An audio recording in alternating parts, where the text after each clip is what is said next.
I was sitting in the opening session of the NRF Big Show on Sunday, listening into a fireside chat with Bob Eddy, Chairman and CEO of BJ's Wholesale Club, and Ed Stack, Executive Chairman of Dick's Sporting Goods.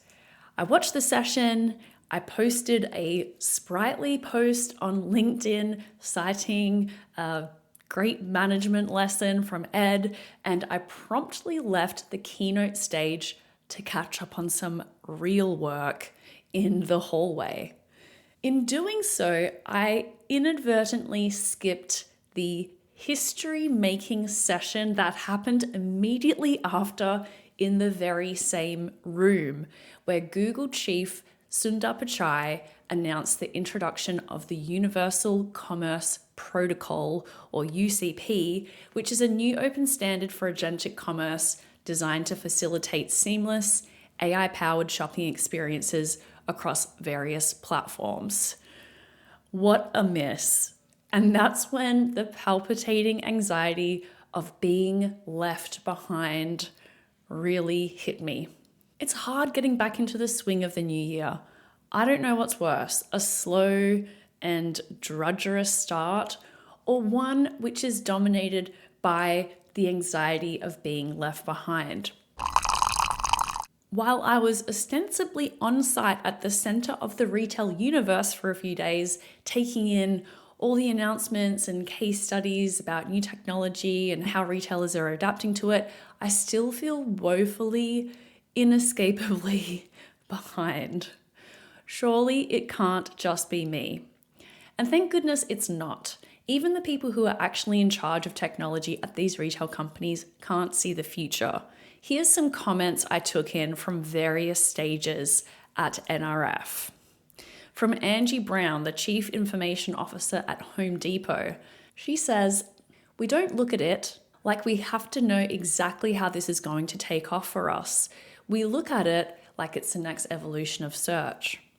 And from Fiona Tan, the Chief Technology Officer at Wayfair, she says, "For us, it's still experimenting and testing and learning. It's probably not going to be one thing where we're suddenly going to completely disrupt how shopping is done online."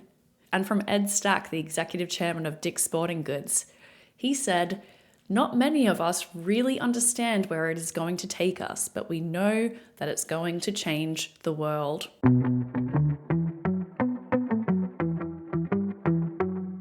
Miracle Ads is the ad tech solution trusted by Rakuten and over 50 global enterprise retailers. That's because Miracle Ads was built with both 3P marketplace sellers and 1P suppliers in mind. Both advertiser audiences demand a seamless advertising journey from onboarding to reporting. You can offer everything from sponsored products to video ads all in one solution. Learn more at miracle.com. That's MIRAKL.com. And the management consultants furiously whipping up forecasts and models for these retailers, they can't see the future either, which is why 2026 is the year we leave brash confidence behind. The retailers who are getting buzz right now aren't the ones with 5-year plans and confident predictions. They're the ones experimenting, zigging while others are zagging. Take Costco's retail media chief, who made the unheard of move of revealing the retailer's tech stack, which you can read more about in one of my recent columns for The Drum, which we'll link up to in the show notes. Or as Mike Edmonds, who is PayPal's VP of Agentic Commerce, put it, "Waiting and seeing, I think, is a really tricky position to have." If the first 2 weeks of 2026 are anything to go by, retailers, consumer brands, and the ecosystem that supports them will need to be adaptable this year. Strong opinions, loosely held. Partnerships and technology that are flexible and composable. An explicit expectation for partners to collaborate rather than draw battle lines. Define the destination, but stay flexible on how you get there. The only thing certain this year, more than any other, is that change will be constant. Buckle up. And one more thing, just on a personal level, It was great running into so many friends from the industry at NRF, and a question I got frequently was about my process and getting so much content out the door every week.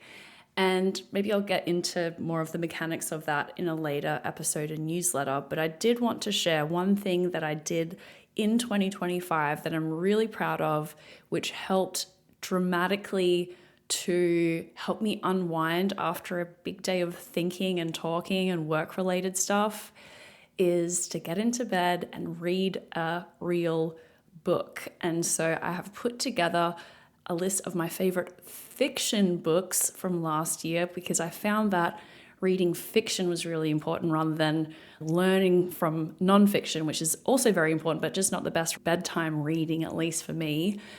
So I have put together a list of my favorite novels that I read last year. If you're interested in checking that out, we'll put a link to it in the show notes.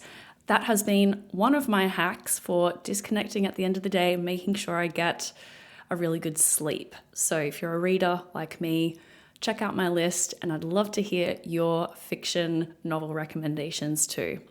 Catch you next week.